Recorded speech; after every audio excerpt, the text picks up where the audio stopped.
Thibitari-ini wa Kenyatta ni kumambura ma Muthi Wa Higo megukunguyagirwo kuria marigitari a Kenya na nginyagia ciana cia thukuru matabanirie walk nginyagia thibitari-ini wa Mbagathi. Andu milioni 800 thĩ yothe nĩo marĩ na thĩna wa higo na andu milioni 2.4 nĩo makuaga o mwaka kumana na thĩna ũyũ. Gũkũ bũrũri-inĩ makiria ma andu nuthu milioni nĩo marĩ na thĩna ũyũ na makiria ma andu 12,000 marĩ stage ya mũthia ya thĩna wa higo makibatara dialysis.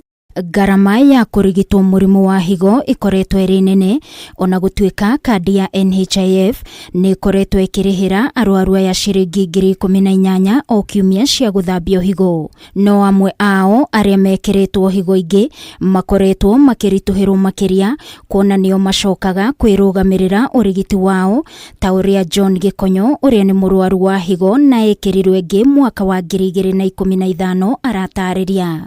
The price of some of the drugs we take, and that is those living with a transplant, like myself, has doubled in the last 3 months.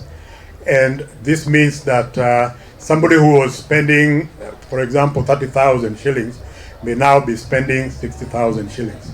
Na kumana na mateta maya megie ngarama ya urigiti wa higo, Ministry ya ugima wa mwiri yugite uyu ni undu mararora niguo kuhuthiria arwaru ya ngarama. A quarter of the adult population in Kenya has high blood pressure, while the prevalence of diabetes stands at 2.4%.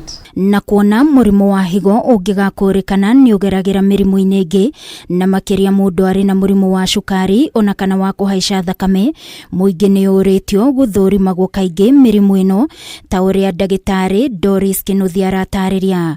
Guku muingi ukiurio gwithemana na kwiguragira dawa cia kunywa matathirwo ni ndagitari. Be careful about over the counter medications, because many of our people are going into renal failure because of those over-the-counter medications. And also, miti shamba, be very careful about them. Thibitari nyingi guku bũrũri-inĩ nĩ ikoretwo ikiheana urigitani wa higo na namba ya arwaru aria mathiaga mabũrũri-inĩ mangĩ kumatha urigiti uyu nĩ nyihĩte. Mũrũgamĩrĩri wa East Africa Kidney Institute Ndagĩtarĩ Peter Mungai akiuga ihinda nĩ ikinyu thirikari na mũingĩ mateithĩrĩria andũ aingĩ guthomera urigitani uyu. And for the first time in this country we are training urologists in this country. Actually, it's the only urology training center that this country has. We are training now people from far and beyond. People come for training from the whole of Africa. And the other day I received, believe you me, a request for training from Europe. Ndagĩtarĩ Mungai akiuga Kenya nĩ yagĩrĩirwo nĩ gũcenjia watho wa ũheani wa ciĩga ta higo na gwĩtĩkĩria a Kenya kũheanaga rũtha higo ciao kũhũthĩrwo nĩ mũndũ ũngĩ rĩrĩa mũndũ akua handũ ha gũthikwo nacio na no iteithie gũthara muoyo wa mũndũ ũngĩ. One of the things that the institute will start with the disease donor program. We should be able to harvest kidneys from people who die and give to those who have no organs. This I hope will happen before the year 2023. Ngiribotera Kameme TV ni njĩtagwo Wangui wa Mũirũrĩ.